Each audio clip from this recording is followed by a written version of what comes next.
ஆத்துமாவின் வாஞ்சை என் ஆவி உம்மை தேடும். என் ஆத்துமாவின் வாஞ்சை என் ஆவி உம்மை தேடும். உங்களின் பாதையில் செம்மையாய் நடத்துவேன். உங்களின் பாதையில் செம்மையாய் நடத்துவேன். நானும் உறுதியாக என்றென்றும் பற்றிடுவேன். நானும் உறுதியாக என்றென்றும் பற்றிடுவேன். என் கிரியைகள் அனைத்துமே நீரேற்று என்றும் காப்பி. என் கிரியைகள் அனைத்துமே நீரேற்று என்றும் காப்பி. நடத்தியே தாங்குவீர், சமாதானம் அருளுவீர். நடத்தியே தாங்குவீர், சமாதானம் அருளுவீர். நானும் உறுதியாக என்றென்றும் பற்றிடுவேன். நானும் உறுதியாக என்றென்றும் பற்றிடுவேன். சமாதானம் பூரணமாய் அளித்து என்றும் நடத்துவேன். சமாதானம் பூரணமாய் அளித்து என்றும் நடத்துவேன். நானும் உறுதியாக என்றென்றும் பற்றிடுவேன்.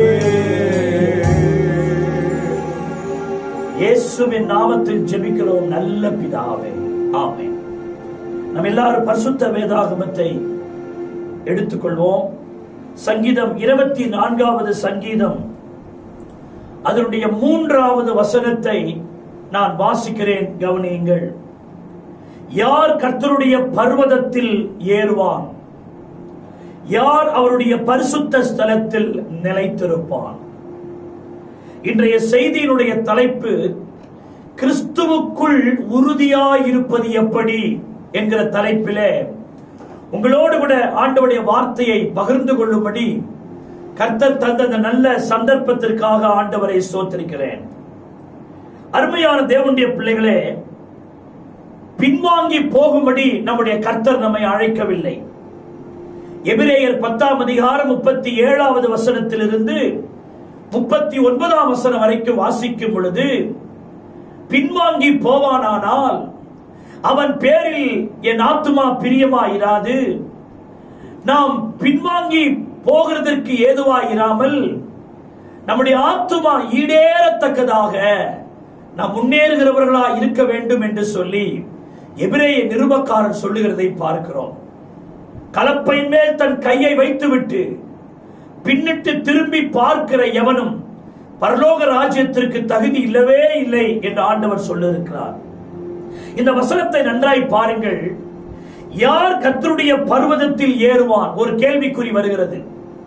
இரண்டாவது கேள்விக்குறி, யார் அவருடைய பரிசுத்த ஸ்தலத்தில் நிலைத்திருப்பான் என்று சொல்லப்பட்டிருக்கிறது. பரிசுத்த பர்வதத்தில் ஏறுவது என்கிறது ஒரு விஷயம், பரிசுத்த ஸ்தலத்தில் நிலைத்திருப்பது என்பது இரண்டாவது விஷயம்.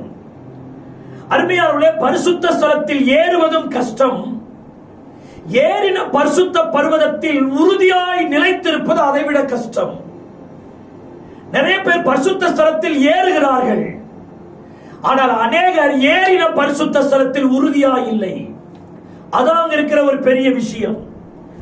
அருமையான தேவனுடைய பிள்ளைகளே, அவர் நிலைத்திருக்கிறதை விரும்புகிறார். கிறிஸ்தவ வாழ்க்கை மிக முக்கியம். முடிவு பரியந்தமும் நிலைத்து நிற்கிறவனே ரட்சிக்கப்படுவான் என்று கர்த்தர் சொல்லியிருக்கிறார். நீங்கள் என்னிலும் என் வார்த்தைகள் உங்களிலும் நிலைத்திருந்தால் நீங்கள் கேட்டுக்கொள்வது எதுவோ அதை கர்த்தர் தருகிறார் என்று வசனம் சொல்லுகிறது. கிறிஸ்தவ வாழ்க்கை என்பது அசைந்து ஆடுகிற ஒரு கம்பளி பூச்சிகளைப் போல, அலைந்து திரிகிற கம்பளி பூச்சிகளைப் போல இருக்கக்கூடாது. அருமையான தேவனுடைய பிள்ளைகளே, நாம் எல்லாம் நிலைத்து நிற்கிற தூண்களாய் இருக்க வேண்டும். நாம் ஒரு கேட்டர் பில்லர் போல இருக்கக்கூடாது. சோதரிக்கிறோம், இங்கும் இங்கும் அலைந்து திரியுமாமே கம்பளி பூச்சி. அப்படிப்பட்ட வாழ்க்கை அல்ல. உறுதியாய் நிலைத்து நிற்கிற ஒரு தூணை போல ஆவிக்குரிய வாழ்க்கை இருக்க வேண்டும். இந்த காலவேளையிலே கிறிஸ்துவுக்குள் உறுதி என்பதுதான் செய்தியினுடைய தலைப்பு. இன்றைக்கு ஆவியானவர் நம்முடைய ஜீவியத்தை உறுதிப்படுத்துவாராக. உளையான சேற்றிலும் பயங்கரமான குழியிலிருந்து நம்மை எடுத்து கண்மலைகளின் மேல் நம்முடைய பாதத்தை உறுதிப்படுத்துகிறார் என்று வசனம் சொல்லுகிறது. அருமையானவர்களே, பிசாசு நம்முடைய உறுதியை கலைக்கிறவன். பிசாசு நம்முடைய அஸ்திபாரத்தை அசைக்கிறவன். பிசாசு தேவனை விட்டு நம்மை பிரிக்க பார்க்கிறவன். பிசாசு சபையை விட்டு நம்மை பிரிக்க பார்க்கிறான். அவருடைய பரிசுத்தவான்களின் ஐக்கியத்தை விட்டு நம்மை பிரிக்க பார்க்கிறான். அருமையானவர்களே, எருசலேமிலே இருந்து ஒரு மனிதன் எரிகோவை நோக்கி வந்தானாம். எதுக்கு வந்தான்னு தெரியலங்க. எருசலேமில் ஆலயம் இருக்கிறது, ஆசாரியர்கள் இருக்கிறார்கள், ஆராதனைகள் இருக்கிறது. அதை விட்டு, அந்த எருசலேமை விட்டு அவன் எரிகோவுக்கு வந்தான். அருமையான தேவனுடைய பிள்ளைகளே, எருசலேம் என்பது மலைகளின் பட்டணம். எரிகோ என்பது அந்த எருசலேமுக்கு நேர் எதிராய் பள்ளத்தாக்கில் இருக்கிற ஒரு பட்டணம். அது மேல் இருந்தவன் கீழே இறங்கி வந்தான். வேதம் சொல்லுகிறது, குத்துயிரும் குலையுயிருமாய் அவன் பிசாசின் கையிலே, திருடர்களின் கையிலே, கள்ளரின் கையிலே அவன் சிக்கிக் கொண்டான் என்று சொல்லி பார்க்கிறோம். தேவனுடைய பிள்ளையே, நீ பரிசுத்த பர்வதத்தில் நிலைத்து நிற்கிற வரைக்கும் பிசாசு உன்னை தொடவே முடியாது. பிசாசு உன்னை தொட வேண்டுமானால் நீ பரிசுத்த பர்வதத்திலிருந்து கீழே இறங்கினால் மாத்திரம்தான் உன்னை தொட முடியும். பிசாசு நம்மை கொல்ல வேண்டுமானால் சபையில் வைத்து நம்மை கொல்ல முடியாது. அதனால் என்ன செய்கிறான்? அதை விட்டு நம்மை பிரிந்து கொண்டு போக பண்ணி நம்முடைய ஆத்துமாவை அவன் கொலை செய்து போட பார்க்கிறான். ஆவியிலும் ஆத்துமாவிலும் செத்தவர்களாய் நம்மை மாற்றும்படி அவன் விரும்புகிறதை நாம் பார்க்கிறோம். கர்த்தருக்குள் நிலைத்திருப்பது முக்கிய விஷயம். இயேசு கிறிஸ்துவிடத்தில் நிறைய பேர் ஓடி வருகிறார்கள். ஆனால் இயேசுவில் நிறைய பேர் நிலைத்து நிற்கிறதில்லை. தேவா இப்பிரபஞ்சத்தின் மேல் ஆசை வைத்து விட்டு அவன் கர்த்தரை விட்டு விலகி போனான். அருமையான தேவனுடைய பிள்ளைகளே, ஓர்பால் முத்தமிட்டு விட்டு அவள் போய்விட்டாள். நீங்கள் வேதத்தில் மார்க்கம் தப்பி அலைகிற நட்சத்திரத்தை போல அநேகர் தங்களுக்கு தேவன் வைத்த எல்லை விட்டு கடந்து போய்விட்டார்கள். வேலி அடைக்கப்பட்ட தோட்டமாய் இருக்க வேண்டியவர்கள் வேலி இல்லாத தோட்டமாய் பிசாசு ஊடுருவி நல்ல தோட்டத்தையும் அவன் கலைக்கக்கூடியவனாய் இருக்கிறான். 3 புருஷர்கள் சொன்னார்களே, நாங்கள் ஆராதிக்கிற தேவர்களை தப்புவிக்க வல்லவராய் இருக்கிறார். அவர் தப்புவித்தாலும் தப்புவிக்காமல் போனாலும் நீங்கள் நிறுத்தின அந்த பொற்சொலை நாங்கள் வணங்க மாட்டோம் என்று அவர்கள் கிறிஸ்துவுக்குள் எவ்வளவு உறுதியாய் நின்றார்கள் பாருங்கள். தானியேலுடைய வாழ்க்கையிலே சோத்திரிக்கிறோம், ராஜாவை தவிர 30 நாள் அளவும் வேறு எந்த தெய்வத்தையும் யாரும் வணங்கக்கூடாது என்று கட்டளை சோத்திரிக்கிற போட்ட பொழுது வழக்கப்படியே எருசலேமுக்கு நேராக தன் பலகணிகளை திறந்து அவன் கர்த்தரை நோக்கி அவன் ஜெபித்தான். நீங்கள் ராஜாவை சேவியாமல் வேறு யாரையாவது சேவித்தால் உங்களை சோத்திரிக்கிற சிங்கங்களின் கபிகளிலே போடுவோம் என்ற காரியங்கள் வந்த போதிலும் கூட தானியேல் தன்னுடைய உறுதியை விட்டு அவன் மாறவே இல்லை. சோத்திரிக்கிறோம். அருமையான தேவனுடைய பிள்ளைகளே, அநேக உபத்திரவத்தின் வழியாகத்தான் நாம் பரலோகம் செல்ல முடியும் என்று ஆண்டவர் சொல்லியிருக்கிறார். கிறிஸ்தவ வாழ்க்கை என்பது மலர் படுக்கை அல்ல, அது பஞ்சு மெத்தை அல்ல, அது குறுகலான பாதை, நெருக்கமான பாதை தான். ஆனால் அந்த பாதையிலும் நாம் கிறிஸ்துவுக்குள் உறுதியாக இருக்கும்படி நாம் அழைக்கப்பட்டிருக்கிறோம். இன்றைக்கு இந்த காலவேளை செய்தியை கேட்டுக்கொண்டிருக்கிற தேவனுடைய பிள்ளைகளே, கிறிஸ்துவிடத்தில் நிறைய பேர் வருகிறார்கள்.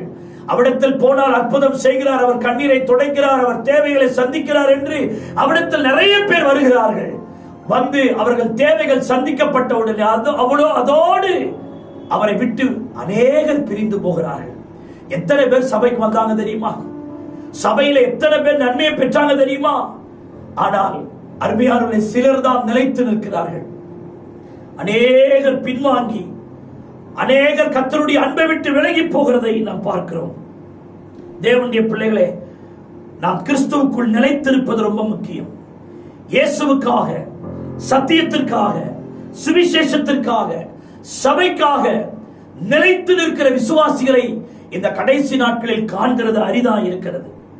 அருமையான தேவனுடைய பிள்ளைகளே, அடிக்கடி ஆண்டவரை விட்டு விலகி போகிறவர்களை கர்த்தர் நம்ப முடியாது. ஆண்டவரை விட்டு அடிக்கடி தன் சிந்தையை மாற்றிக் கொள்கிறவர்களை இயேசுநாதர் நம்ப முடியாது. ரோமருக்கு எழுதின நிருபம் 8வது அதிகாரம் அதனுடைய 36வது வசனத்திலிருந்து 39வது வசனம் வரைக்கும் அப்போஸ்தலனாகிய பவுல் சொன்னான், கிறிஸ்துவின் அன்பை விட்டு என்னை பிரிப்பவன் யார்? உபத்திரவமோ, வியாகுலமோ, துன்பமோ, பசியோ, நிர்வாணமோ, நாசமோசமோ, பட்டயமோ, மரணமானாலும், ஜீவனானாலும், தேவதூதர்களானாலும், அதிகாரங்களானாலும், வல்லமைகளானாலும், நிகழ்காரியங்களானாலும், வருங்காரியங்களானாலும், உயர்வானாலும், தாழ்வானாலும், வேறு எந்த சிருஷ்டியானாலும் நம்முடைய கர்த்தராகிய இயேசு கிறிஸ்துவின் மேல் உள்ள அன்பை விட்டு என்னை பிரிக்க மாட்டாது என்று நான் நிச்சயித்திருக்கிறேன் என்கிற ஒரு அப்போஸ்தலனாகிய பவுலை போல கிறிஸ்துவுக்காய் உறுதியாய் நிற்கிற ஒரு ஜீவியம் நம்முடைய ஜீவியமாய் மாற வேண்டும். அருமையான தேவனுடைய பிள்ளைகளே, இந்த காலவெளியிலே ஆண்டவருடைய வார்த்தையை கேட்டுக் கொண்டிருக்கிற மகனே, மகளே, கர்த்தர் உன்னோடு கூட பேசிக் கொண்டிருக்கிறார். கிறிஸ்துவுக்குள்ளுடைய உறுதி எப்படி இருக்கிறது? கிறிஸ்துவை நீ எந்த விதத்திலே உறுதியாய் பற்றி கொண்டிருக்கிறாய்? இன்றைக்கு சபை கூடுதல் இல்லை, சோதரிக்கிறோம். ஒரு மாதத்திற்கு மேலாகிவிட்டது. இன்னும் எத்தனை நாட்கள் இப்படி போகும் என்று தெரியவில்லை. நீ வீட்டிலே இருக்கிறாய், ஆராதனைக்கு வர முடியாத நிலையில் இருக்கிறாய். சோதரிக்கிறோம். எல்லாரோடு சேர்ந்து ஆராதிக்க முடியாத நிலையில் நாம் இருக்கிறோம். கொஞ்சம் யோசிச்சு பாருங்க, உங்க ஆவிக்குரிய வாழ்க்கை எப்படி இருக்குது? இப்போ நான் ரொம்ப பயந்து கொண்டே இந்த செய்தியை பேசுகிறேன்.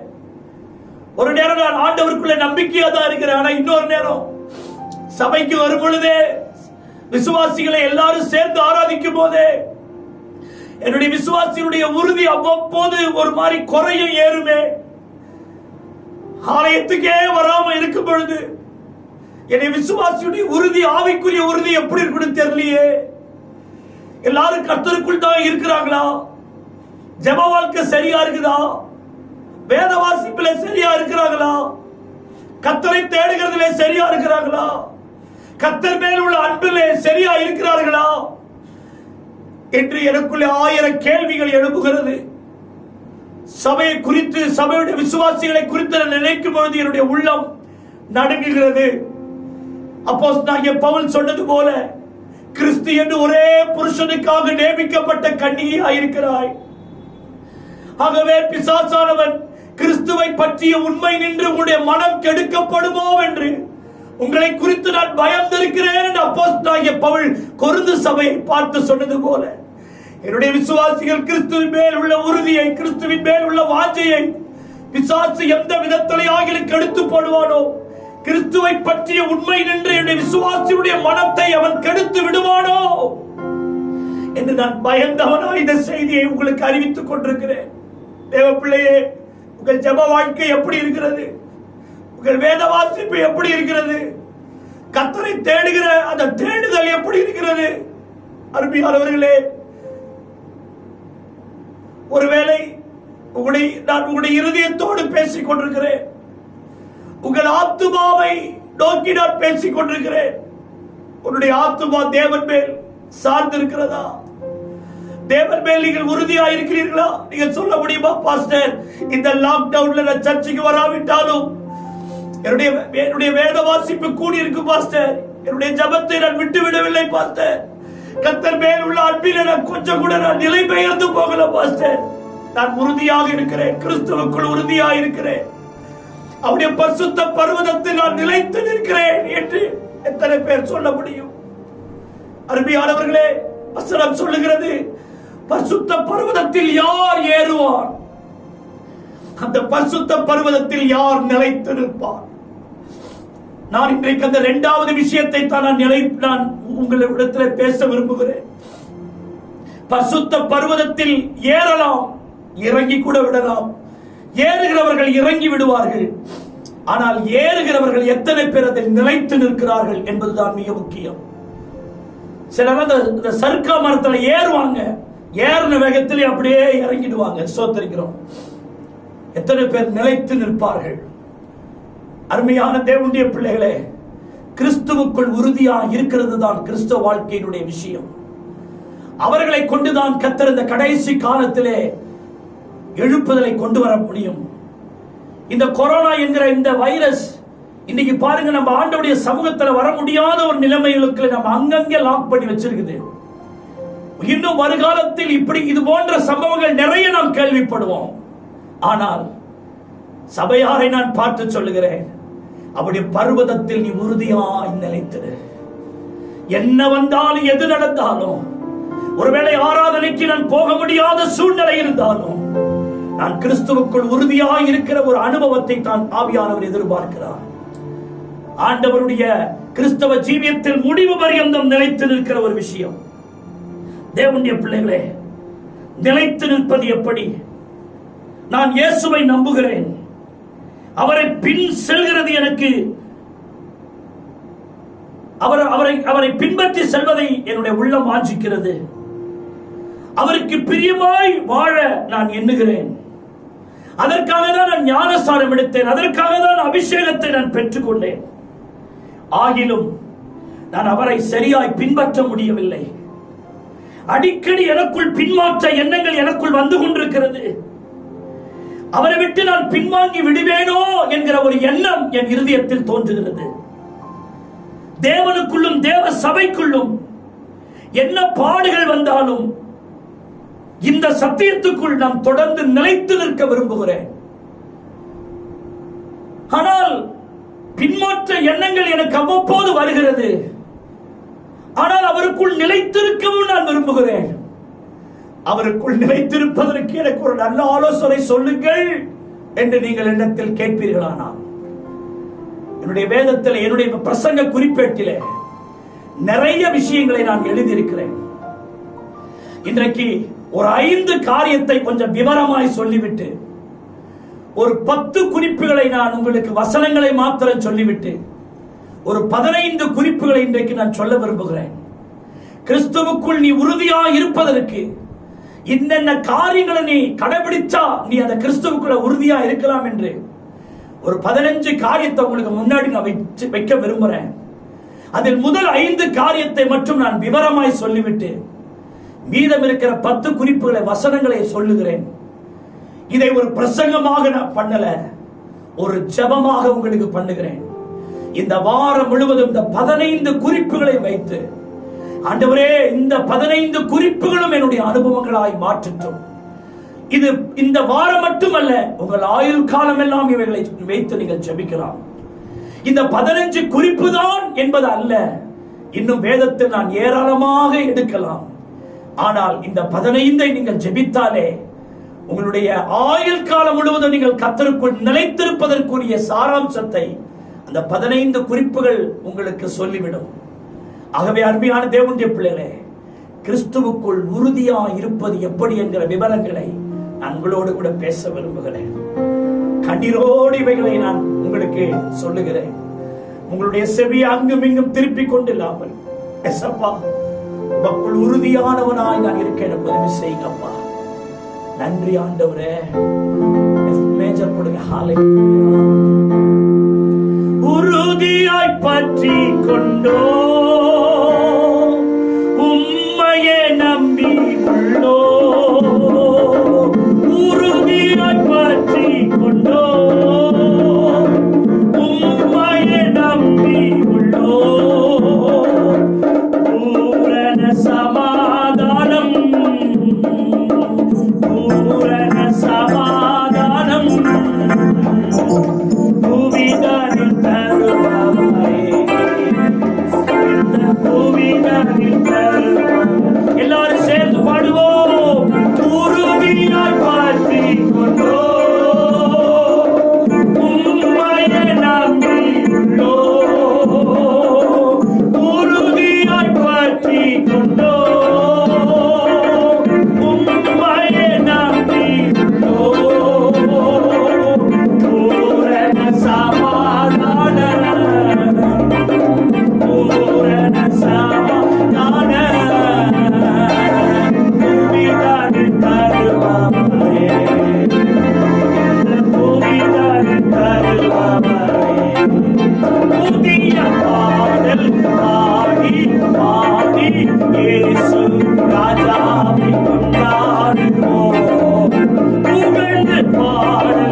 இயேசு ராஜாவை கொண்டாடுவோம். சொல்லுவோம், புதிய பாடல் பாடி பாடி இயேசு ராஜாவை கொண்டாடுவோம். பாடல் பாடி பாடி இயேசு ராஜாவை கொண்டாடுவோம். ஹalleluya. கிறிஸ்துவுக்குள் உறுதியாய் இருப்பது எப்படி? முதல் குறிப்பு ஏசாயா 44வது அதிகாரம், அதனுடைய 5வது வசனத்தை நான் வாசிக்கிறேன், கேளுங்கள்.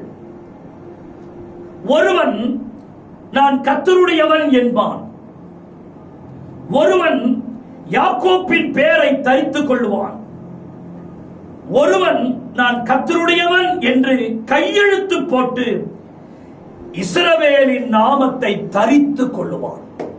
ஜீசஸ். கர்த்தருக்குள் நீ உறுதியாய் இருக்க வேண்டுமானால் முதல் குறிப்பு, நான் கர்த்தருடையவன் என்று கையெழுத்து போட்டுறணும். நீங்க ஆண்டவருக்கு முன்னாடி ரெஜிஸ்டர் பண்ணிடணும். நான் கர்த்தருடையவன் என்று நீ கையெழுத்து போட்டு கொடுத்துடணும் ஆண்டவர்கிட்ட. இந்த வசனத்துல 3 கேட்டகரி பீப்பிள் இருக்கிறாங்க. ஒருத்தவர் சொல்வாரு, நான் கர்த்தருடையவன். அப்பா நீ ரட்சிக்கப்பட்டிருக்கியாப்பா? ஆமாங்க நான் ரட்சிக்கப்பட்டிருக்கிறேன். நீ கிறிஸ்தவன்? அப்பா ஆமாங்க நான் கிறிஸ்தவங்க. நீ அந்த பெந்தேகோஸ்தே சர்ச்சுக்கு போறியப்பா? ஆமாங்க போறேங்க. வாய் வழியா சொல்வாரு, நான் கிறிஸ்தவன், நான் கர்த்தருடையவன் சொல்வாரு. ஒரு வருஷம் இயேசுவை பின்பற்றுவார். அதுக்கப்புறம் அந்த பிரதர் எங்க போயிட்டாருன்னு தெரியாது, அந்த சிஸ்டர் எங்க போயிட்டாருன்னு தெரியாது. இன்னொருத்தர் இப்படி சொல்வாரு, நான் யாக்கோப்பின் பெயரை தரித்துக் கொண்டிருக்கிறேன்னு சொல்வாரு. அப்போ நீ கர்த்தருடையவனான்னு கேட்டா சொல்வாரு, நான் யாக்கோப்பின் பெயரை தரித்துக் கொண்டிருக்கிறேன். இவங்க யாருன்னா பெயர் அளவில் கிறிஸ்தவர்களாய் வாழ்றவங்க. பேர்ல கிறிஸ்தவர்கள் பேர் வச்சிருப்பாங்க. பேதுரு, மார்க்கு, யோவான், அப்புறம் அந்திரேயா, ராயப்பர், புனிதப்பர், அருளப்பர் அப்படின்னு பேர்ல தான் இயேசு அந்த பேர் வச்சிருப்பாரு. ஆனா ஆண்டவருக்கு அவருக்கு சம்பந்தம் இல்லாத ஒரு வாழ்க்கையை வாழ்வாரு. அருமையான தேவனுடைய பிள்ளைகளே, கர்த்தருடையவன் சொல்ற ஆளு கொஞ்ச நாள் கர்த்தருடையவனா இருப்பாங்க, அதுக்கப்புறம் உலகத்துக்கு பின்னாடி போயிடுவாங்க. ஒரு சிலர் பெயரளவில் சபைக்கு வருவாங்க, பெயரளவில் அவர்கள் கிறிஸ்தவனா வாழ்வாங்க, ஆனா கிறிஸ்துவுக்குள்ள அவங்க ஒரு டீப் கனெக்ஷன் இருக்காது. ஆனா தேர்ட் கேட்டகரி பீப்புள் எப்படி இருப்பாங்கன்னா, நான் கர்த்தருடையவன் என்று கையெழுத்து போடுவார்களாம். அதான் கிறிஸ்துவுக்குள் உறுதியாக இருக்கிற ஜீவியம். எனக்கு ரொம்ப பிடிச்ச இடம் இதுதான். கர்த்தருடையவன் என்று கையெழுத்து போட்டு கொடுப்பார். ஆண்டவராகிய இயேசு கிறிஸ்துவிடத்துல ரத்த கையெழுத்தை போட்டு கொடுத்துருங்க. நான் கர்த்தருடையவன், நான் கர்த்தருடையவன். மணவாட்டி சொல்லுகிறாள், என் நேசர் என்னுடையவர், நான் என் நேசரை உடையவன். ஹல்லேலூயா. ஜீசஸ். இன்று இயேசு ஒரு ஆதார பத்திரத்தை உனக்கு கொடுக்கிறார். அந்த பத்திரத்திலே நான் கர்த்தருடையவன் என்று கையெழுத்து போட்டு, இனி நான் இயேசுவை உடையவனாய் இருப்பேன், இனி நான் பின்வாங்கி போக மாட்டேன் என்று நீங்க ஆண்டவருக்கு ஒரு கையெழுத்து போட்டு கொடுத்த ஒரு கிறிஸ்தவ ஜீவி உங்க ஜீவியமா இருக்கணும். இந்த கான்ட்ராக்ட்ல கையெழுத்து போடுவாங்க பாருங்க, இத்தனை வருஷம் கான்ட்ராக்ட்னு கையெழுத்து போட்டு கொடுத்துட்டா அந்த வருஷம் வரைக்கும் அவன் எந்த காரியத்துக்கு பின்வாங்கி போக கூடாது. அவன் எவ்வளவு நாள் அந்த கம்பெனிக்கு அவன் கான்ட்ராக்ட்ல கையெழுத்து போட்டானோ அத்தனை வருஷம் அவன் வேற எந்த வாய்ப்புகள் வந்தாலும், வேற யார் வேலைக்கு கூப்பிட்டாலும் அந்த கம்பெனியை விட்டு அவன் போக முடியாது. ஏனென்றால் அவன் கான்ட்ராக்ட்ல கையெழுத்து போட்டு கொடுத்துட்டான். தரியு ராஜா எழுதினதை பிறகு தரியு ராஜாவாலே மாற்ற முடியாதான். அதான் கையெழுத்து. அங்கே பிலாத்து சொன்னான், நான் எழுதினது எழுதினதே. எழுத்து கொள்ளும், பேச்சுவார்த்தை கூட மாறிடும், ஆனா எழுத்து ரிட்டன் இருக்கு பாருங்க, அது எங்கேயும் பேசும். கோர்ட் வரைக்கும், சுப்ரீம் கோர்ட் வரைக்கும் பேசும். நீ ஆண்டவருக்கு கையெழுத்து போட்டு உன்னை கொடுத்துட்டியா? தேச தலைவர்கள் ஒருவரை ஒருவர் சந்திக்கும் போது ஒப்பந்தத்தில் கையெழுத்து போடுவாங்க. அந்த கையெழுத்து வெரி இம்பார்ட்டன்ட். இந்த தேச தலைவரும் பின்வாங்க முடியாது, அந்த தேச தலைவர் பின்வாங்க முடியாது.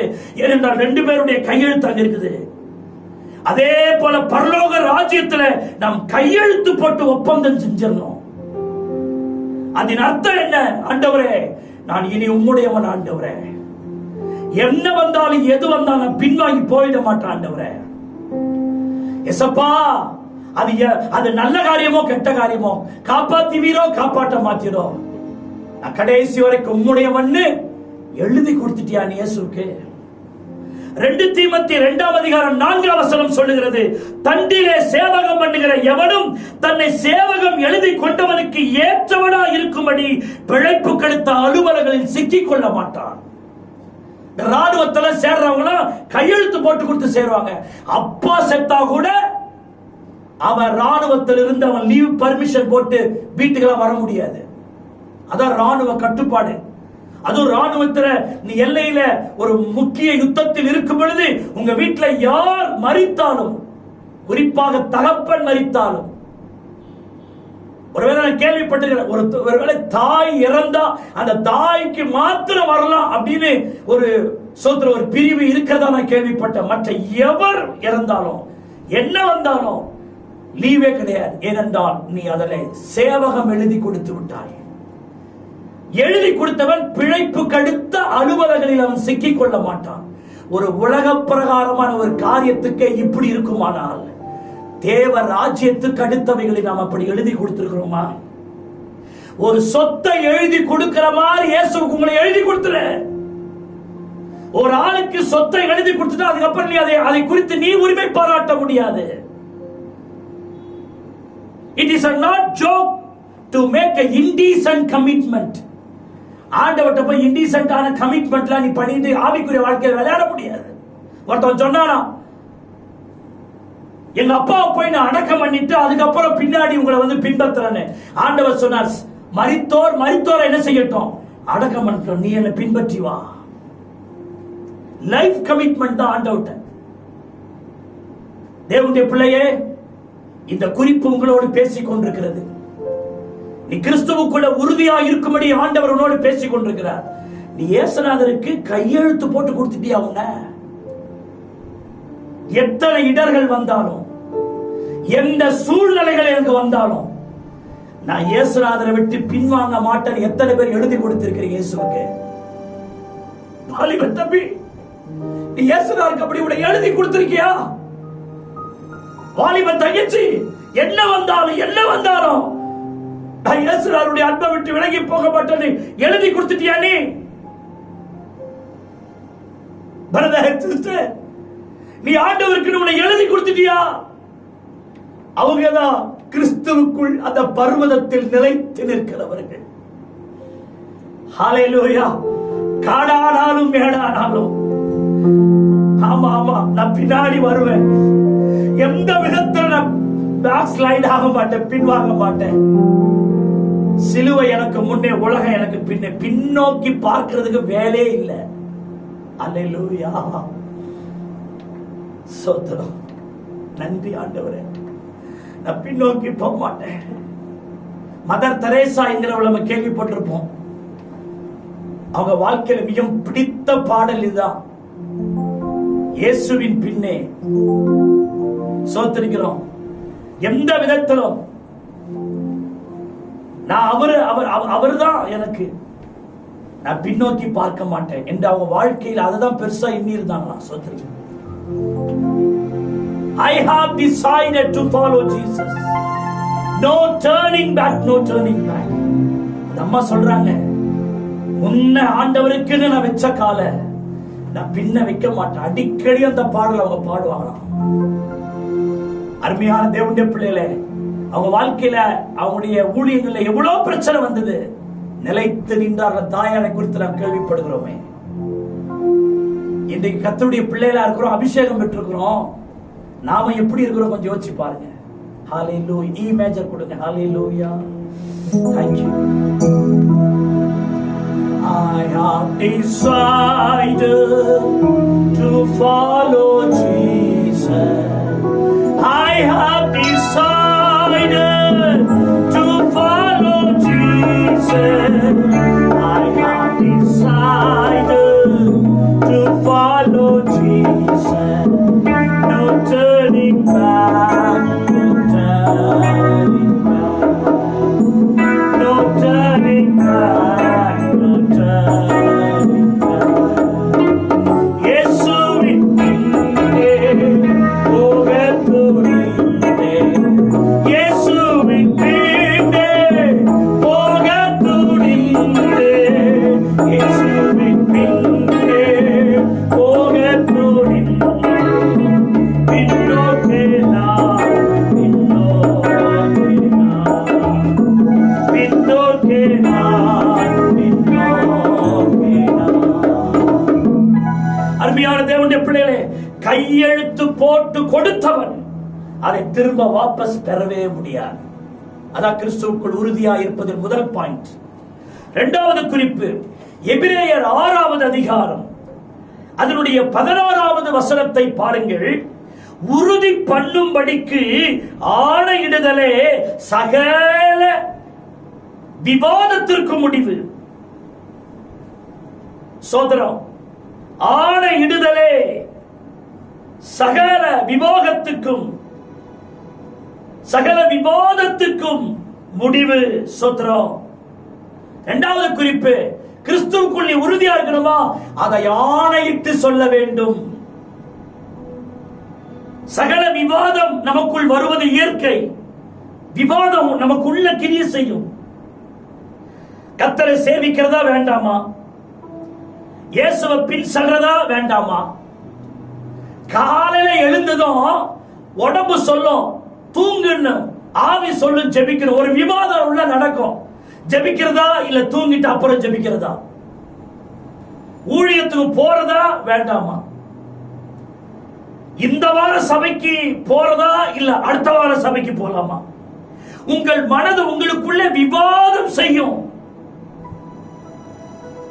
உங்கள் ஆசை உங்களோடு கூட விவாதம் பண்ணும். உங்க சரீர இச்சை உங்களோடு கூட விவாதம் பண்ணும். உங்களுடைய மனசு, உங்க மாமிசமும் உங்களோடு கூட விவாதம் பண்ணும். நீ இப்படி இயேசுவிடம் சென்றால் இந்த பாவத்தை செய்ய முடியாது. தபார் ரோட்ல அந்த ஒரு பொண்ணு போற, எவ்வளவு அழகா இருக்கா பாரு. உள்ள ஆவியானவர் சொல்வாரு வேண்டாம், ஆனா உள்ள ஒரு விவாதம் நடக்கும். பார்க்கதா வேண்டாமா. அது ஒரு வாலிபன் இருக்கிற பாரு, எவ்வளவு நல்லா இருக்கா பாரு, பார்த்து என்ஜாய் பண்ணு. ஆனா உள்ள ஆண்டவர் சொல்வார் வேண்டாம்னு சொல்வாரு. வேற ஒண்ணு வேணும்னு சொல்ல ஒரு விவாதம் நடக்கும் உள்ள. அவர் ஒளியின் தேவன். இருளில் இருந்தா தான் நீ பாவம் செய்ய முடியும். கமக்கமா இருந்தா தான் நீ பாவம் செய்ய முடியும். நீ வெளிச்சத்திடத்தில் இருந்தால் பாவம் செய்ய முடியாது. ஆகவே நீ வெளிச்சத்தில் இருந்தா சிற்றின்மைகளை அனுபவிக்க முடியாது. கொஞ்சம் வா.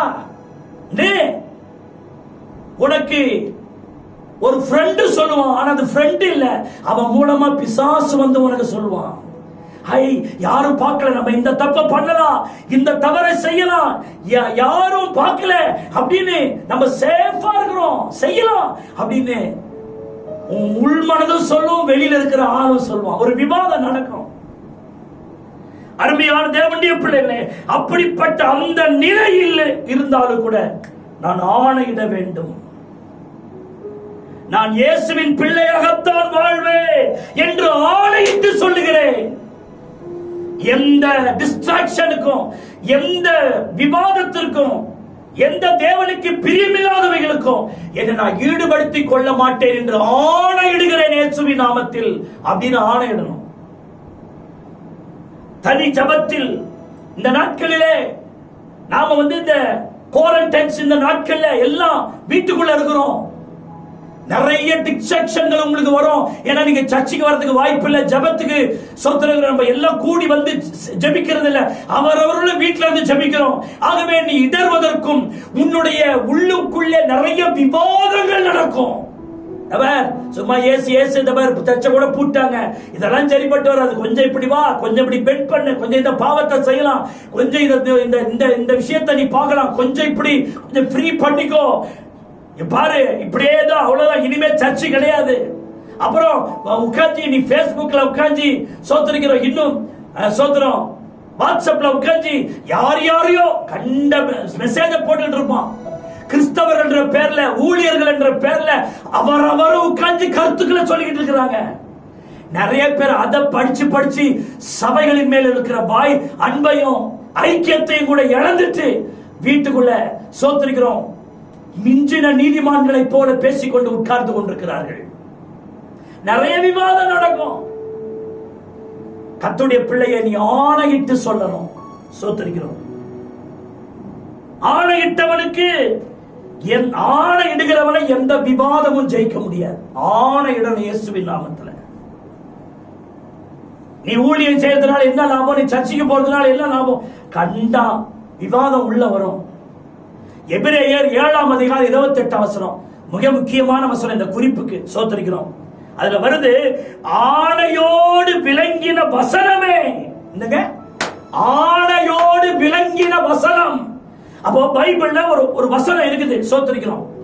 நீங்க இந்த பைபிளை படிக்கும் போது நீங்க சொல்லணும், இந்த வசனத்தின்படி நான் ஆணையிடுகிறேன் அப்படின்னு. ஒருவன் கிறிஸ்துவுக்குள் இருந்தால் புது சிருஷ்டியா இருக்கிறார். இந்த வசனத்தின்படி நான் எப்பொழுது கிறிஸ்துவுக்குள் இருக்கும்படி இந்த வசனத்தின்படி ஆணையிடுகிறேன் அப்படின்னு ஆணையிட்டா அந்த வசனம் உங்களுக்குள் பூரண குமாரனை உங்களுக்குள் வெளிப்படுத்தும். அதான் பிபிலிக்கல். வசனத்தை நீங்க வசனமா படிக்கூடாது. வசனத்தின்படி நான் நடப்பேன் என்று இந்த வசனத்தின்படி இயேசுவின் நாமத்தில் ஆணையிடுகிறேன் சொன்னோம். ஏனென்றால் ஆணையிடுகிற வசனமோ பூரண குமாரனை உங்களுக்குள் வெளிப்படுத்தும். புரியுதா உங்களுக்கு? சும்மா கர்த்தர் என்னை பிறர்கள் நான் தாழ்ச்சி அடையேன், அவர் என்னை புள்ள, அப்படி படிச்சுட்டே போறதில்லை. வசனத்தை உன் வாயினால் ஆணையிட்டு சொல்ல வேண்டும். அதான் கிறிஸ்துவுக்குள் உறுதியாயிருப்ப. 2வது பாயிண்ட். 3வது எரேமியா 28வது அதிகாரம் அதனுடைய 13வது வசனத்தை பாருங்க. சோத்திரிக்கிறோம். அது என்ன சொல்லுது பாருங்க. நீ போய் அனனியாவை நோக்கி, நீ மரநுகத்தை உடைத்தாய், அதற்கு பதிலாக இரும்பு நுகத்தை உண்டு பண்ணு என்று கர்த்தர் சொன்னார். இரும்பு நுகத்தை ஏற்றுக்கொள்ள வேண்டும். அதான் 2வது 3rd பாயிண்ட். கிறிஸ்துவுக்குள் நீ உறுதியா இருக்கணும்னா மரநுகம் அல்ல. கிறிஸ்துவுக்குள் நீ உறுதியா இருக்க வேண்டுமானால் இரும்பு நுகத்தை நீ ஏற்றுக்கொள்ள வேண்டும். பைபிள போட்டு நீ மரநுகத்தை உடைத்து போட்டாய், ஆகவே இரும்பு நுகத்தை ஏற்றுக்கொள் என்று கர்த்தர் சொல்லுகிறார். ஆண்டவரை பின்பற்றுகிற வேண்டுமானால், ஆண்டவருக்குள் நிலைத்திருக்க வேண்டுமானால் நீ இயேசு உனக்கு அளித்த நுகத்தை ஏற்றுக்கொள்ள வேண்டும். வேதம் சொல்லுகிறது, என்னுடைய நுகத்தை ஏற்றுக்கொண்டு என்னிடத்தில் கற்றுக்கொள்ளுங்கள், அப்பொழுது உங்கள் ஆத்துமாக்களுக்கு இளைப்பாறுதல் உண்டாகும் என்று மத்தேயு 11ஆம் அதிகாரம் 29ஆம் வசனம் 28ஆம் வசனம் சொல்லுகிறது. சோத்திரிக்கிறோம். 29ஆம் வசனம் என்ன சொல்லுகிறது? மத்தேயு 11ல, நான் சாந்தமும் மனத்தாழ்மையுமாய் இருக்கிறேன், என் நுகத்தை உங்கள் மேல் ஏற்றுக்கொண்டு என்னிடத்தில் கற்றுக்கொள்ளுங்கள், அப்பொழுது உங்கள் ஆத்துமாக்களுக்கு என்ன கிடைக்கும்? இளைப்பாறுதல் கிடைக்கும். அநேக விசுவாசியுடைய ஆத்மாவில இளைப்பாறுதல் இல்ல, கொந்தளிப்பாவே இருக்குது. அந்த கொந்தளிப்பு வியாதியை கொண்டு வருகிறது, பயத்தை கொண்டு வருகிறது, முடிவிலே மரணத்தை கூட கொண்டு வருகிறது. சரீரம் செயலற்றதாய் போய்விடுகிறது, மனம் சோம்பலுக்குள் கொண்டு போகிறது. காரணம் என்ன? மனுஷனுடைய இருதயத்தில் அந்த ஆத்மாவில இளைப்பாறுதல் இல்லை. எந்த ஆத்மாவுக்கு கர்த்தர் இளைப்பாறுதல் தருவாரா? அவருடைய நுகத்தை ஏற்றுக்கொண்டு அவரிடத்தில் கற்றுக்கொள்ளுகிறவர்களுக்கு ஆத்மாவில் இளைப்பாறுதல். இளைப்பாறுதல் நம்ம பதட்டம் அடைய மாட்டாங்க. அவங்க எந்த நிகழ்ச்சி வந்தாலும், எவ்வளவு எதிரான சூழ்நிலை வந்தாலும் அவருடைய இருதயம் அமைதியா இருக்கும். கர்த்தர் பார்த்துக் கொள்வார், கர்த்தர் எல்லாம் செய்வார். விசுவாசிக்கிறவருடைய இருதயம் என்ன செய்யாது? பதறாது, அது அமைதலா இருக்கும். சோதர நீதிமான் சிங்கத்தை போல எப்படி இருப்பான்? தைரியமா இருப்பான். நீங்கள் இயேசு கிறிஸ்துவிடத்தில் கற்றுக்கொள்ளணும்னா நுகம் இருக்கணும். நீ இயேசு கிறிஸ்துவிடத்தில் இளைப்பாறுதலை பெறணும்னா அவருடைய நுகம் உன் கழுத்துல இருக்கணும். சோத்திரிக்கிறோம். அடிக்கடி தன் பிடரியை கடினப்படுத்துகிறவன் சகாயம் என்று சடுதியிலே நாசம் அடைவான். நுகம் எங்க இருக்கும்? இந்த பிடரியில் இருக்கும். இந்த பிடரி என்ன தெரியுமா? இப்படி திரும்பலாமா, இப்படி திரும்பலாமா, இந்த பின்னாடி அங்க பார்க்கலாமா, இப்ப இங்க வரானா அப்படின்னு இந்த பிடரி இருக்க சும்மா இருக்க திரும்பிக்கிட்டே இருக்கும். அந்த பிடரியில கர்த்தருடைய நுகத்தை போட்டா அது இயேசுவை மட்டும் பார்த்துட்டு இருக்கும். எங்கேயும் வலது பக்கம் இடது பக்கம் பார்க்காது. தேவ பிள்ளையே, உன் பிடரியிலே உன் கழுத்திலே கர்த்தருடைய நுகம் பூட்டப்பட்டிருக்கா? ரோட்ல அப்படியே நடந்து போறதுல கண்ட இடத்துல நம்ம கண்ணு சுத்துதே. அவன் என்ன சொல்றான்? இந்த உபதேசம் அந்த உபதேசம், அந்த ஞானஸ்தானம் சரியா இந்த ஞானஸ்தானம் சரியான்ட்டு உலகத்துல சொல்லுவாங்களே. அறையில 52 அருவாமா ஒண்ணு வெட்டாதான். பெரிய நூதனமா பேசிட்டு இருப்பாங்க ஆளு. ஒண்ணுத்துக்கும் அந்த பிரதர் அந்த சிஸ்டர் புண்ணியப்படாது. பேச்சு பேச சொல்லுங்க, பேசிட்டு இருப்பாங்க, ஒரு காரியம் உருப்பட செய்ய மாட்டாங்க. அது தேவனுடைய நுகம் பூட்டப்படாத கழுத்து. அவங்களுக்கு ஆண்டவர் சொல்ல மாட்டார். இந்த வணங்கா கழுத்து உள்ளவங்களுக்கு கர்த்தர் எப்பவுமே சப்போர்ட் பண்ண மாட்டார்.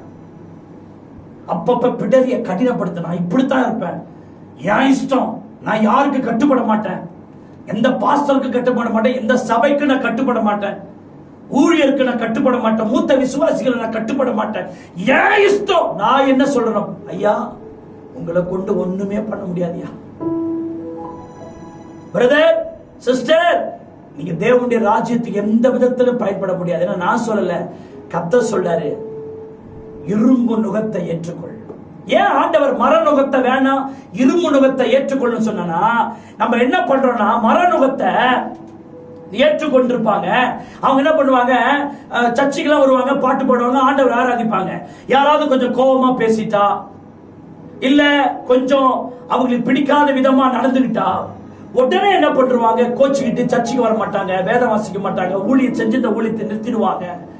இவர் இந்த பிரதர் டென்ஷன் ஆகிட்டார், அந்த பிரதர் டென்ஷன் ஆகிட்டாரு, இனிமே நான் சர்ச்சுக்கே வரமாட்டேன், இனிமே அந்த ஊழியத்துக்கும் எனக்கு சம்பந்தமே கிடையாது, நான் சர்ச்சில் பின்னாடி உட்காந்துட்டு நான் அப்படியே போயிடுவேன்ட்டு தேவனுக்காக ஏற்ற நுகத்தை உடைச்சிருவாங்க. மர நுகத்தை உடைச்சிட்டு ஆண்டவரை விட்டு பின்னாடி போயிடுவாங்க. ஒரு ரெஸ்பான்சிபிலிட்டி இல்லாத விசுவாசி அது. ஆனா இரும்பு நுகத்தை ஏற்றுக்கொண்ட விசுவாசிங்க, என்ன பாடு வந்தாலும் என்ன பிரச்சனை வந்தாலும் அவங்க அந்த நுகத்தை என்ன செய்ய முடியாது? உடைக்க முடியாது. எந்த நிலையா இருந்தாலும் அதை தாண்டிட்டு தான் போவாங்க. எந்த சோதனை வந்தாலும் நம்மால் அதை உடைக்க முடியாது. என்னால் என் கழுத்தில் இருக்கிற நுகத்தை உடைக்க முடியாது என்கிற நிலைக்கு நான் வர வேண்டும். என்னால் இந்த சத்தியத்தை விட்டு வர முடியாது, என்னால் இந்த இயேசு விட்டு வர முடியாது, என்னால் இந்த சபை விட்டு வர முடியாது, என்னால் இந்த ஐக்கியத்தை விட்டு என்னால் வர முடியாது என்கிற நிலைக்கு ஒரு விசுவாசி இருக்கிறாரா? அவர் தான் இரும்பு நுகம் பூட்டப்பட்ட விசுவாசி. சும்மா எடுத்ததுக்கெல்லாம் சின்ன சின்ன விஷயத்துக்கு கோச்சிக்கிட்டு, சின்ன சின்ன விஷயத்துக்கு தன்னுடைய நிலைமை அப்பப்ப அடிக்கடி மாத்திக்கிட்டு, தன்னுடைய முகத்தை மோட்டு மேல வச்சுக்கிட்டு, பொண்டாட்டி சண்டை போட்டா ஆண்டவர்ட்ட அதை காட்டுவாங்க, புருஷன் சண்டை போட்டா அதை இங்க உங்காச்சி காட்டிட்டு இருப்பாங்க. என்ன இது? இவங்கெல்லாம் கிறிஸ்துவுக்குள் உறுதியானவர்கள் அல்ல. அருமையான தேவனுடைய பிள்ளைகளே, என்னால் முடியாது. It is not impossible to leave the Lord. என்னால் அவரை விட்டு என்ன செய்ய முடியாது? வர முடியாது. ஏனென்றால் என் கழுத்திலே மரநுகத்தை அல்ல, என்ன நுகம் போட்டிருக்கேன்? இரும்பு நுகம். பாருங்க, இயேசுவிடம் வருவது கஷ்டம். நம்ம அவ்வளவு சீக்கிரமா இயேசுவிடத்துல வந்தோம், பிசாசு அவ்வளவு சீக்கிரமா விட்டான், உலகம் அவ்வளவு சீக்கிரமா நம்மளை விட்டுச்சு. இயேசு நாட்ட வர்றது ரொம்ப கஷ்டம். அதை விட கஷ்டம் இயேசு விட்டு விலகி போறது, அதை விட கஷ்டம். ஏன்னா அவருடைய அன்பு, அவருடைய உருக்கமான அன்பு, அவருடைய இரக்கமான அன்பை விட்டு நம்மளால போக முடியாது. ஒரு கல்வாரம் நமக்காக சிந்தின அந்த விஷயம், ஐயோ எவ்வளோ பாடு வருது, எவ்வளவு கஷ்டம் தான் வருது, எங்கேயாவது ஓடில்லாமான்னு நினைக்கிற அளவுக்கு பிரச்சனை வருது. ஆனா அந்த இயேசுவின் அன்பை விட்டு நம்மளால போக முடியல. ஏன்னா அவ்வளவு நம்ம மேல அன்பு கொண்டார். யாத்ராகமம் 21ஆம் அதிகாரம் 4ஆம் வசனத்திலிருந்து 6ஆம் வசனம் வரைக்கும் ஒரு சம்பவம் வருது. நான் விடுதலை பெற்று போக மனதில்லை என்று மனப்பூர்வமாய் சொல்வானானால் அவன் என்றைக்கும் அவனிடத்தில் சேவித்துக் கொண்டிருக்க கடவன். ஒரு எஜமான் சொல்றாரு, எப்பா நீ அடிமையா என் கூட இருந்துட்டு எத்தனை வருஷம், நீ விடுதலை பெற்று போ, நீ போய் சுதந்திரமா வாழு அப்படின்னு எஜமான் சொன்னாராம். அதுக்கு அந்த அடிமையா இருந்தவன் சொன்னானா, ஐயா உண்மை நான் ரொம்ப நேசிக்கிறேன் ஐயா, எனக்கு விடுதலை வேணாம், நான் காலமெல்லாம் உங்க கூடவே இருக்க விரும்புறேன்னு சொன்னானா. அருமையான தேவனுடைய பிள்ளைகளே, ஆண்டவரும் நல்ல எஜமானன். அவரை விட்டு நம்ம போவே முடியாது. சோதரம். எத்தனை இடர்கள் வந்தாலும் எதுவும் என்னை அசைப்பதில்லை. எத்தனை இடர்கள் வந்தாலும் எதுவும் என்னை அசைப்பதில்லை. மகிழுடன் தொடர்ந்து ஓடுகிறேன், மகிழுடன் தொடர்ந்து ஓடுகிறேன். மனநிறைவோடு பணி செய்வேன், மனநிறைவோடு பணி செய்வேன். உமக்காகத்தானே ஐயா நான் உயிர் வாழ்கிறேன் ஐயா. இந்த உடலும் உள்ளமும் அன்பு உமக்காகத்தானே ஐயா. இந்த உடலும்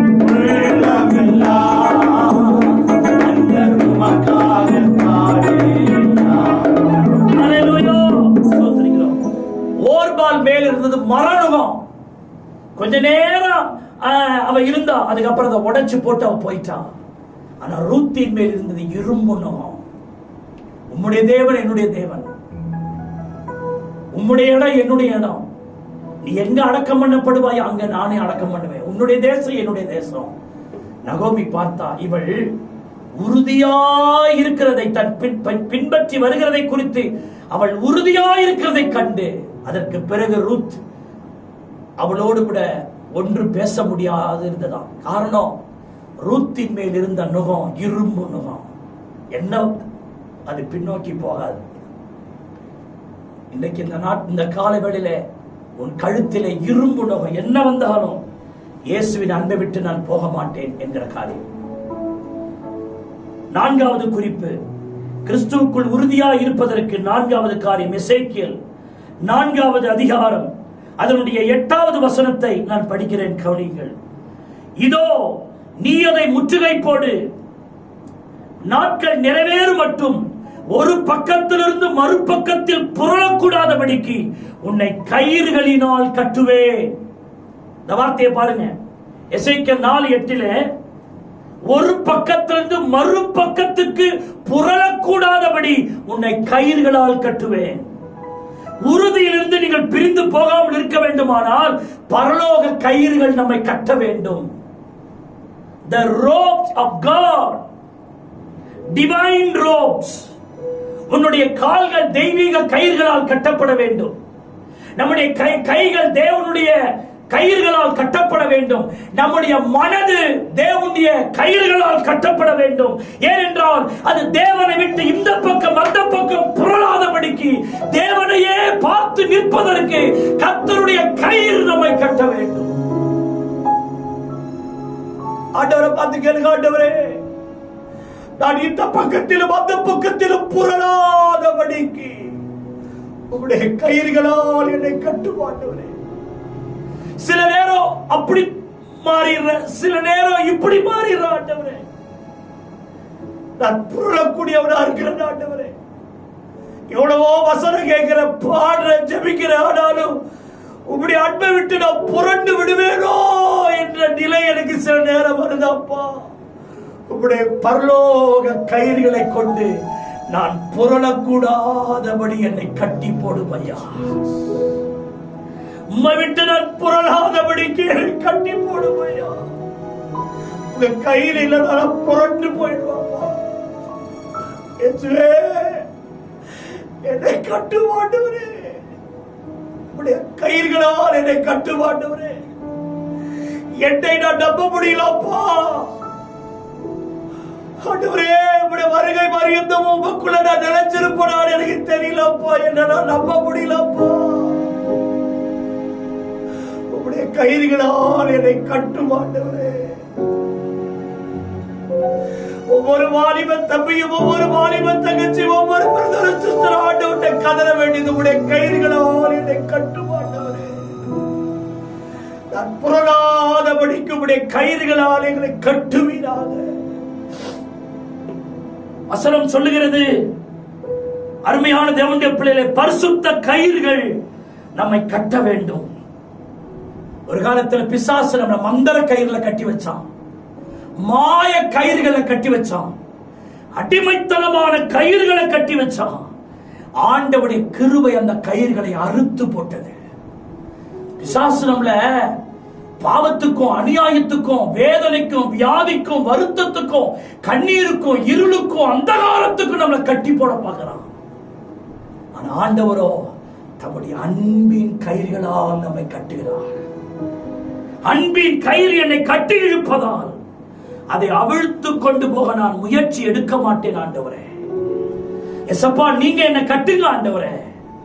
அந்த கயிற்றை நான் அவிழ்த்து கொண்டு நான் போக மாட்டேன் ஆண்டவரே. I cannot go from the God because the holy rope bind me. சோத்ரம், நான் ஆண்டவரை விட்டு நான் பின்வாங்கி போக மாட்டேன். அவருடைய உறுதியிலிருந்து நான் அசைய மாட்டேன். ஏனென்றால் அவருடைய பரிசுத்த கயிறுகள் என்னை கட்டியிருப்பதனால். 1 கொரிந்தியர் 7:27 சொல்லுது, கட்டப்பட்டவன் அவிழ்க்கப்பட வகை தேடாதே. இந்த வார்த்தையை உங்க பைபிள்ல அண்டர்லைன் பண்ணுங்க. கட்டப்பட்டவன் அவிழ்க்கப்படுவதற்கு என்ன தேடக்கூடாது? வகை தேடக்கூடாது. கிறிஸ்துவுக்குள் நீ இறுதி வரைக்கும் அந்த கட்டிலே நிலைத்து நிற்க வேண்டும். Are you bound with Christ? நீ கிறிஸ்துவுக்குள் கட்டப்பட்டவனா? எபேசியர் 4:1 சொல்லுகிறது, பவுல் சொல்லுகிறார், நான் கிறிஸ்துவின் நிமித்தம் கட்டுண்டவனாயிருக்கிறேன். நீங்க சொல்ல முடியுமா?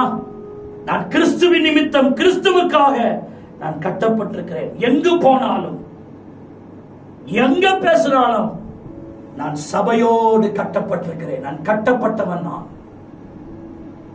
நான் கயிறு அவிழ்த்து விட்டு இஷ்டமாய் திரிகிறவன் அல்ல. நான் சபையோடு கட்டப்பட்டிருக்கிறேன். அவருடைய சமூகத்தோடு கட்டப்பட்டிருக்கிறேன். அவருடைய பிரசன்னத்தோடு கட்டப்பட்டிருக்கிறேன். அவருடைய வசனத்தோடு கட்டப்பட்டிருக்கிறேன். அவருடைய அன்பிலே கட்டப்பட்டிருக்கிறேன். அவருடைய ராஜ்யத்திலே நான் கட்டப்பட்டிருக்கிறேன். அது அவர் என்னை கட்டி வச்சிருக்கிறார். ஹல்லேலூயா. நான் கிறிஸ்துவால் சோதரிக்கிறோம் கட்டப்பட்டவன். நான் அவர்தான் என்னுடைய அதிகாரி. அவர் இல்லாமல் நான் ஒன்றும் செய்ய முடியாது. சோதரிக்கிறோம். ஹல்லேலூயா. நான் இயேசுவால் பிடிக்கப்பட்டவன், அவர் இரத்தத்தால கழுவப்பட்டவன். எனக்கென்று எதுவும் இல்லை, இப்பூமி சொந்தமல்ல. எனக்கென்று எதுவும் இல்லை, இப்பூமி சொந்தமல்ல. எல்லாம் என் இயேசு, என் இயேசு, எல்லா இயேசு, இயேசு, இயேசு, எல்லா இயேசு, இயேசு, இயேசு. பரலோக தாய் வீடு, அதை தேடி நீ ஓடு. பரலோக தாய் வீடு, அதை தேடி நீ ஓடு. ஒருவரும் அழிந்து போகாமலே, ஒருவரும் அழிந்து போகாமலே நம்ம தாயகம் வர வேண்டும் தப்பாமலே. நம்ம தாயகம் வர வேண்டும் தப்பாமலே. நான் இயேசுவால் பிடிக்கப்பட்டவன், அவர் இரத்தத்தால் கழுவப்பட்டவன். நான் இயேசுவால் பிடிக்கப்பட்டவன், அவர் இரத்தத்தால் கழுவப்பட்டவன். எனக்கென்று எதுவும் இல்லை, இப்பூமி சொந்தமல்ல. எனக்கென்று எதுவும் இல்லை, இப்பூமி சொந்தமல்ல.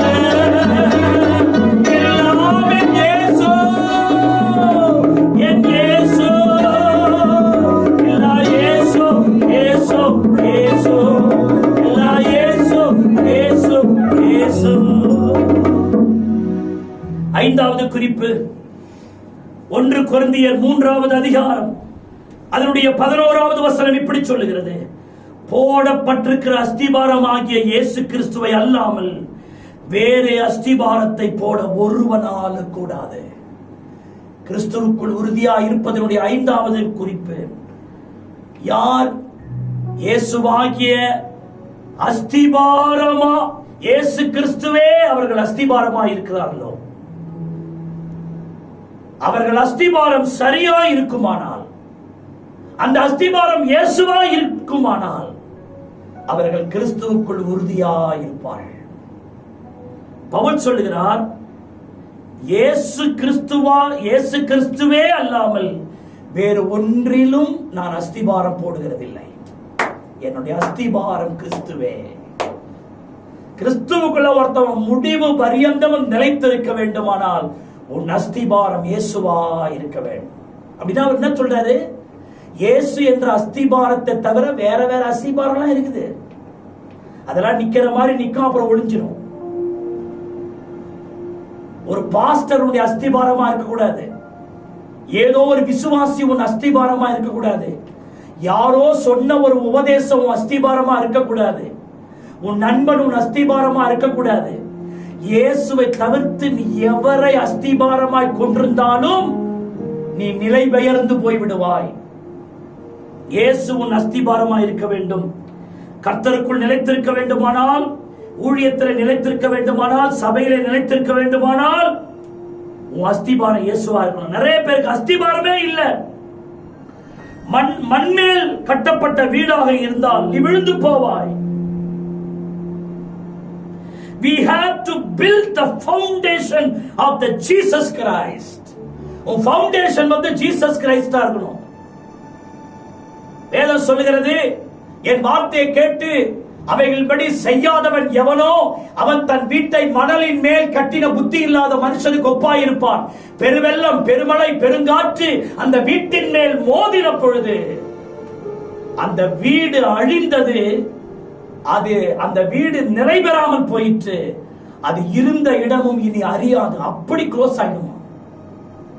ஆனால் என் வார்த்தைகளை கேட்டு அவைகளின்படி செய்கிறவன் எவனோ அவன் தன்னுடைய வீட்டை ஆழமாய் நோண்டி கற்பாறைகளின் மேல் தன் வீட்டை கட்டி உள்ள புத்தி உள்ள மனுஷனுக்கு ஒப்பாயிருப்பான்.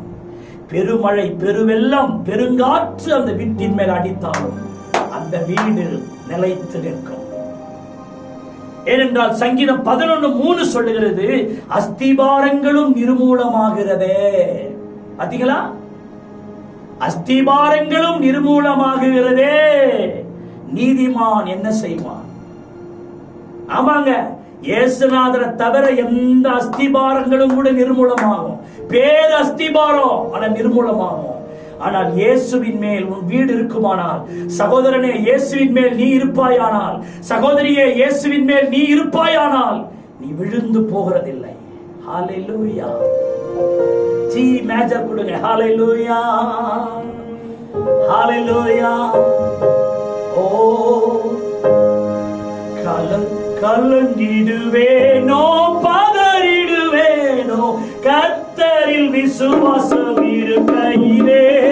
கலங்கிடுவேனோ, பதறிடுவேனோ, கர்த்தரில் விசுவாசம் இருக்கையிலே. அசையாய நம்பிக்கை தூரமே, இயேசுவில் மாத்திரமே. அசையாய நம்பிக்கை தூரமே, இயேசுவில் மாத்திரமே. சீயோனிலே நீல அஸ்திபார கிறிஸ்துவே, அவர் நாளும் நம்பும் கண்மணி. சீயோனிலே நீல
நிர்மூலமாகிறது.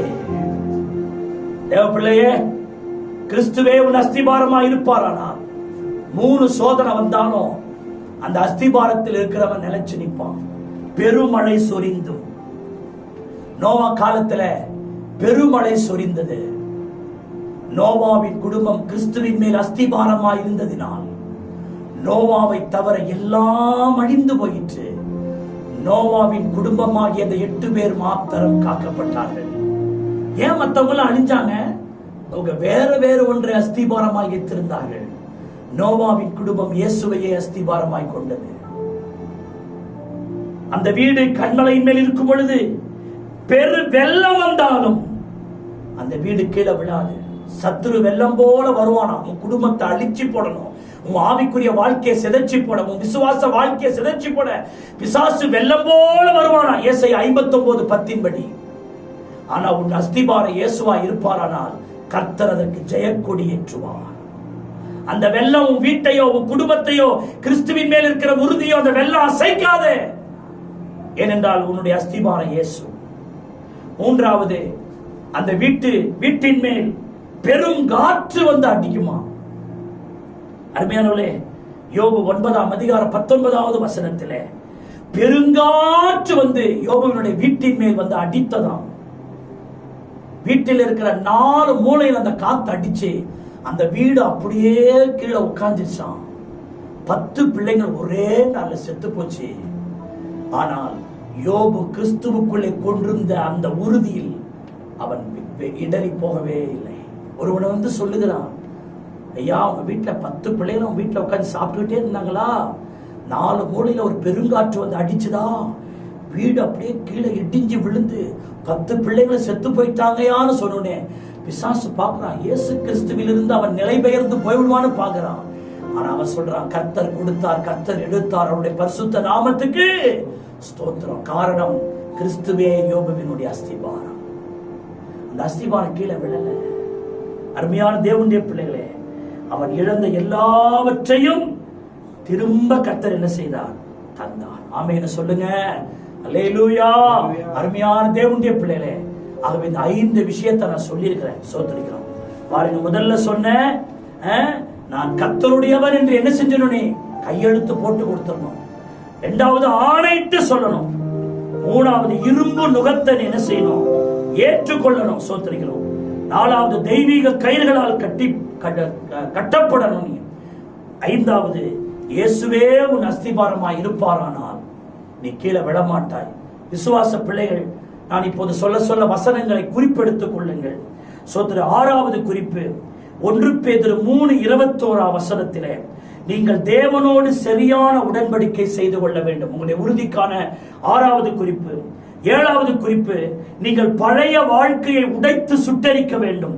பாரம்பரியம், சுபாவம், குணம் எல்லாத்தையும் சுட்டரிக்கணும். அதுக்கு ஆதார வசனம் 1 ராஜாக்கள் 19:20-21. 8வது குறிப்பு, தேவனுடைய ஊழியக்காரர்களை எப்போதுமே நீங்க சார்ந்து இருக்கணும். அப்போஸ்தலர் 3:11 நீங்கள் உறுதியாய் இருப்பதற்கு 9வது குறிப்பு, நாம் எப்பொழுதும் இயேசுவை கவனித்து பார்த்து கொண்டே இருக்க வேண்டும். எபிரேயர் 3:1 நீங்க அவங்களையும் இவங்களையும் கவனிச்சிட்டு இருந்தீங்கன்னா நீங்க இயேசு விட்டு இடறிடுவீங்க. ஆனா நீங்கள் இயேசுவை கவனிக்க வேண்டும். 10வது குறிப்பு, ராபோஜனத்தில் நீங்கள் பங்கெடுக்கிறவர்களாக இருக்க வேண்டும். அந்த உருக்கமான அன்பில் பங்கெடுக்கிற ஒரு அனுபவம். 1 கொரிந்தியர் 11:26 11வது குறிப்பு, கிடைத்தாலும் கிடைக்காவிட்டாலும் நான் தேவனை பின்பற்றுவேன் என்கிற நிலையில் நீங்கள் இருக்க வேண்டும். எரோமியா 2:2 தானியேல் 3:18 12வது குறிப்பு, நாம் ஒவ்வொரு நாளும் கிறிஸ்துவுக்குள் மரிக்கிறவர்களாய் இருக்க வேண்டும். இதை குறித்து 1 கொரிந்தியர் 15:31 பவுல் சொல்லுகிறார், நான் அனுதினமும் சாகிறேன் என்று சொல்லுகிறார். உள்ளுக்குள் தேவனுக்கு பிரியமில்லாதவைகளில் நீங்கள் ஒவ்வொரு நாளும் மரிக்கிறவர்களாய் இருக்க வேண்டும். சோத்திரிக்கிறோம். அருமையான தேவனுடைய பிள்ளைகளே, 13வது குறிப்பு, கிருபைக்கு கீழே நீங்கள் இருக்க வேண்டும். சோத்திரிக்கிறோம். ஏனென்றால் ரோமர் 6:16 சொல்லுகிறது, கிருபைக்கு கீழ்ப்பட்டிருக்கிறவனை பாவம் மேற்கொள்வதில்லை என்று பைபிள் சொல்லுகிறது. அருமையான 14வது குறிப்பு, தீர்க்க தரிசன வசனங்களில் உறுதிப்பாடு நமக்கு தேவை. 1 பேதுரு 1 சோத்திரிக்கிறோம், அதனுடைய 19. அருமையான தேவனுடைய பிள்ளைகளே, 16வது குறிப்பு, என்னாகமம் 30வது வசனம் அதிகாரம் 2வது வசனம், சங்கீதம் 103 1-5. அருமையான ஆத்துமாவை நிபந்தனைக்கு உட்படுத்த வேண்டும். சோத்திரிக்கிறோம். அருமையான தேவனுடைய பிள்ளைகளே, என் ஆத்துமாவே நீ கர்த்தரை சோத்திரி, என் ஆத்துமாவே நீ கலங்காதே, என் ஆத்துமாவே அவர் ரட்சிப்புக்காய் காத்திரு, என் ஆத்துமாவே அவர் சமூகத்தை தேடு என்று உங்கள் ஆத்துமாவை நீங்கள் நிபந்தனைக்கு உட்படுத்த வேண்டும். இந்த 15 காரியங்கள் உங்களை நீங்கள் சரி செய்து கொள்வீர்களானால் நிச்சயம் சொல்லுவேன், நீங்கள் பரிசுத்த பர்வதத்தில் ஏறுகிறவர்களாய் மட்டுமல்ல, அதில் நிலைத்து நிற்கிறவர்களாய் இருப்பீர்கள். கண்களை மூடி நாம் ஜெபிக்கலாமா? ஆண்டவரே, உமக்குள் உறுதியாய் இருக்கிற ஒரு ஜீவியத்தை எங்களுக்கு தாரும் ஆண்டவரே. உம்முடைய அன்பை விட்டு நாங்கள் ஆண்டவரே அங்கும் இங்கும் நாங்கள் ஆண்டவரே நிலை பெயர்ந்து போகாதபடி உம்முடைய அன்புக்குள் நிலைத்திருக்க எங்களுக்கு உதவி செய்யும். எல்லாரும் கண்களை மூடலாமா? கர்த்தரை நோக்கி பார்க்கலாமா? ஹல்லேலூயா, ஸ்தோத்திரம்.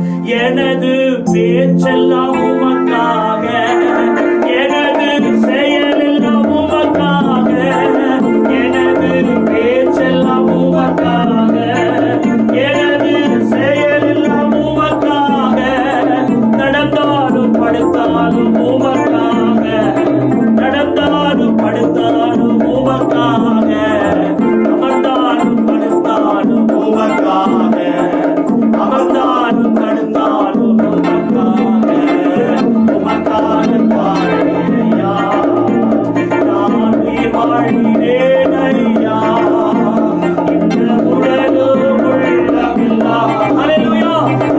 உமக்காக பாடுகிறேயா, எத்தனை இடர்கள் வந்தாலும் எதுவும் என்னை அசைப்பதில்லை, எத்தனை இடர்கள் வந்தாலும் எதுவும் என்னை அசைப்பதில்லை, மகிழுடன் தொடர்ந்து ஓடுகிறேன், மகிழுடன் தொடர்ந்து ஓடுகிறேன், மனநிறைவோடு பணி செய்வேன், மனநிறைவோடு பணி செய்வேன். எல்லாரும் சேர்ந்து உமக்காக பாடுகிறேயா, நான் உயிர் வாழ்கிறேன் ஐயா, உமக்காக பாடுகிறேயா, நான் உயிர் வாழ்கிறேன் ஐயா, இந்த உடலோ உள்ளமெல்லாம் கர்த்தர் உமக்காக பாடுகிறேயா, இந்த உடலோ உள்ளமெல்லாம் கர்த்தர் உமக்காக பாடுகிறேயா. எல்லாரும் வாயிடத்தை கொஞ்சம் பக்கத்துல சோதரம் பண்ணுவோம். ஹல்லேலூயா, ஹல்லேலூயா, ஹல்லேலூயா, ஹல்லேலூயா. யார் அவருடைய பரிசுத்த பர்வதத்தில் சோதரிக்கிறோம் ஏறுவான்? யார் அவருடைய பரிசுத்த பர்வதத்தில் நிலைத்து நிற்பான்? அருமையான தேவனுடைய பிள்ளைகளே, பரிசுத்த பர்வதத்தில் ஏறுகிறவர்கள் நிறைய பேர், ஆனால் பரிசுத்த பர்வதத்தில் நிலைத்திருக்கிறவர்கள் சிலராய் இருக்கிறார்கள். இந்த காலவெளியிலே பரிசுத்த பர்வதத்தில் ஏறுகிறவன் என்கிற அந்த அனுபவம் மற்றல்ல, அந்த பர்வதத்தில் பரிசுத்த பர்வதத்தில் தேவனுடைய சமூகத்தில் நிலைத்திருக்கிறவனாய் என்னை மாற்றும். 15ஆம் சங்கீதத்தில் கூட வாசிக்கிறோம், சோத்திரிக்கிற யார் அவருடைய கூடாரத்தில் சோத்திரிக்கிற தங்குவான், யார் அவருடைய கூடாரத்திலே வாசம் பண்ணுவான் என்று சொல்லுகிறார்.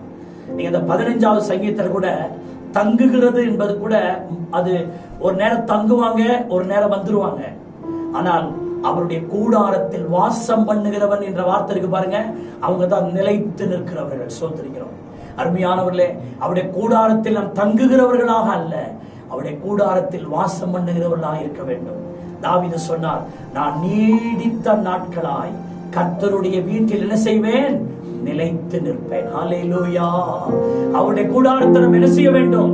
நிலைத்து நிற்க வேண்டும். கைகளை உயர்த்தி, ஆண்டவரே, உங்க கூடாரத்தில் நிலைத்திருக்கிறவனாய், உடைய அன்பிலே நிலைத்திருக்கிறவனாய், உடைய பிரசன்னத்திலே நிலைத்திருக்கிறவனாய், ஒருவேளை இன்றைக்கு நான் சபைக்கு வந்து ஆராதிக்க முடியாத நிலையில என் வீட்டுல இருக்கிறான்ப்பா, ஆனாலும் ஆண்டவரே உமக்கு பயந்து உங்களை நிலைச்சிருக்க உதவி செய்யுங்க அப்பா. பாஸ்டர் பக்கத்துல இல்ல, சோதர மூப்பர்கள் பக்கத்துல இல்ல, மூத்த விசுவாசிகள் பக்கத்துல இல்ல, சோதர நம்மை கவனிக்கிறதுக்கு யார் இல்ல, நம்ம வீட்டுலதான் இருக்கிறோம்னு சோத்திருக்கிறோம். அந்த கர்த்தருடைய உறுதிப்பாட்டை விட்டு நகர்ந்துடாதீங்க. இதுதான் உங்க சேலஞ்சான ஒரு நேரம். இந்த நேரம் தான் நீங்க அதிகமா ஜெபிக்க வேண்டும், அதிகமாக நீங்க தேவனுடைய வசனத்தை நாடணும். அருமையானவர்களே, நீ கர்த்தருடையவன் என்று கையெழுத்து போட்டு கொடுத்துரு. சோத்திருக்கிறோம். அது மாத்திரம் இல்ல, உங்களுக்குள்ளே நிறைய விவாதங்கள் நடக்கும். அந்த விவாதத்துக்கு முடிவு ஆணையிட்டு சொல்லணும். சோத்திருக்கிறோம். வசனத்தை ஆணையிட்டு சொல்லணும். அப்பதான் உங்களுக்குள் பூரண குமாரன் உருவாவான். அது மாத்திரமல்ல, மறுபக்கத்தில் அந்த பக்கமும் இந்த பக்கமும் புரளாதபடிக்கு தேவனுடைய கயிறுகளால் நீ கட்டப்பட வேண்டும். தேவனுடைய பிள்ளைகளே, இரும்பு நுகம் அல்ல, மர நுகம் அல்ல, இரும்பு நுகத்தை ஏற்றுக்கொண்டு கர்த்தருக்கு பின்னாக நான் செல்வேன். உன் அஸ்திபாரம் இயேசுவா இருப்பாரானால் பெருவெள்ளம், பெருங்காற்று, சோத்திரிக்கிறோம். அருமையான தேவனுடைய பிள்ளைகளே, பெரும் மழை வந்தாலும் உன் வீடு கீழே விழாது, உன் குடும்பம் கீழே விழாது, உன் பிசினஸ் கீழே விழாது, உன் சரீர சுகம் கீழே விழாது. கர்த்தருக்குள்ள உறுதியா இருக்கிறவனுக்கு சகல நன்மைகளை கர்த்தர் தருவார். அல்லேலூயா, ஸ்தோத்திரம். ஆண்டவருடைய சமூகத்துல கண்ணீரோடு நம்ம ஜெபம் பண்ணலாமா? எங்களை அதிகமாய் நேசிக்கிற நல்ல பிதாவே, இந்த நாள் நம்முடைய பிள்ளைகளோடு பேசுற வசனங்களுக்காய் ஸ்தோத்திரம். நாங்கள் உமக்குள் உறுதியாய் இருக்கிற கிறிஸ்தவர்களாக ஆண்டவரே எங்களை மாற்றும். இந்த வசனத்துக்கு ஒப்பு கொடுத்த ஒவ்வொருவரையும் ஆசீர்வதியும். இந்த வாரம் முழுவதும் இந்த வசனம் அவர்களுக்குள் ரிங்காரம் விட்டுக் கொண்டே இருக்கட்டும், உணர்த்தி கொண்டே இருக்கட்டும். இந்த 15 குறிப்புகளையும் தன் ஜபத்திலே வைத்து ஜெபித்து ஜெபித்து தங்கள் உறுதியை நிலைப்படுத்திக் கொள்ள உதவி செய்யும். ஆண்டவரே, இந்த சத்தியத்தை, இந்த செய்தியை கேட்கிற ஒவ்வொருவரையும், அவருடைய குடும்பங்களையும், அவர்கள் தேவைகளையும், அவர்களுடைய சரீரங்களில் இருக்கிற எல்லா பிரச்சனைகளையும், குடும்பத்தில் இருக்கிற எல்லா போராட்டங்களையும் கர்த்தர் மாற்றி சமாதானத்தின் தேவன் கூட நடத்துவீராக. தாழ்த்துறோம், ஒப்பு கொடுக்கிறோம். கனமகிமை, துதி, ஸ்தோத்திரம் எல்லாம் உமக்கே.